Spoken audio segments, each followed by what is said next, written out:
Sugar patient on an యావరేజ్గా 5.6 height ఉన్న వ్యక్తి, ఆన్ అన్ యావరేజ్గా 58 to 64 kgs ఉన్న వ్యక్తి పర్వాలేదండి. వారికి కావాల్సినంత న్యూట్రిషన్ అంటే ఎనర్జీ మనకు గ్లూకోజ్ ద్వారా, అంతేకాకుండా మనకు muscle power increase, protein levels increase అవ్వడానికి బ్యాలెన్స్డ్ డైట్ తీసుకోవాల్సిన అవసరం ఉంటుంది.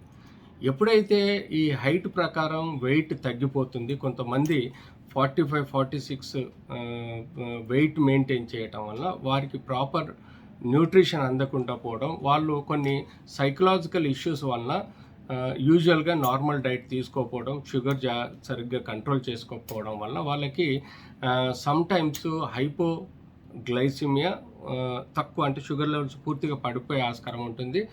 హైపర్ గ్లైసిమియా అంటే ఎక్కువగా షుగర్, గ్లూకోజ్ మెయింటైన్ అవుతుంది.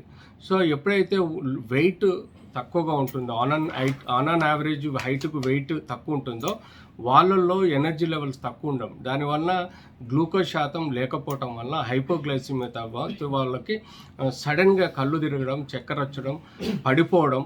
అంతేకాకుండా సమ్టైమ్స్ ఈ షుగర్ లెవెల్స్ పూర్తిగా 60 బిలో పడిపోతే, 60-40 పడిపోతే వాళ్ళు కోమాలో పోయే ఆస్కారం ఉంటుంది, హైపోగ్లైసిమిక్ కోమాలో పోయే ఆస్కారం ఉంటుంది. కాబట్టి ఇలాంటి వాళ్ళు ఎప్పుడైనా రెగ్యులర్గా యావరేజ్ బరువు మెయింటైన్ చేస్తూ జేబులో ఒక చాక్లెట్ కానీ బిస్కెట్ కానీ జేబులో పెట్టుకోవాలి. అలాంటి కళ్ళు తిరిగినా ముందు తలనొప్పి వస్తుంది, ఆ తర్వాత కళ్ళు తిరుగుతుంది, ఆ తర్వాత స్లో కోల్పోవడం జరుగుతుంది. ఇలాంటి సిమ్టమ్స్ వచ్చినప్పుడు ఇమ్మీడియట్లీ ఒక బిస్కెట్ కానీ ఒక చాక్లెట్ కానీ జేబులో ఉన్నది తీసుకొని, ఎలాంటి మీటింగ్లలో వాళ్ళు కొంత ఇగ్నోరెంట్గా మీటింగ్లో కంటిన్యూస్ ఈవినింగ్ 4-5 o'clock వరకు ఉంటారు. ఇలాగే మన ఏపీ గవర్నర్ ఒకప్పుడు ఏం తినకుండా మీటింగ్లో 4 o'clock వరకు ఉండి సడన్గా స్రోగోల్పై కింద పడిపోవడం జరిగింది.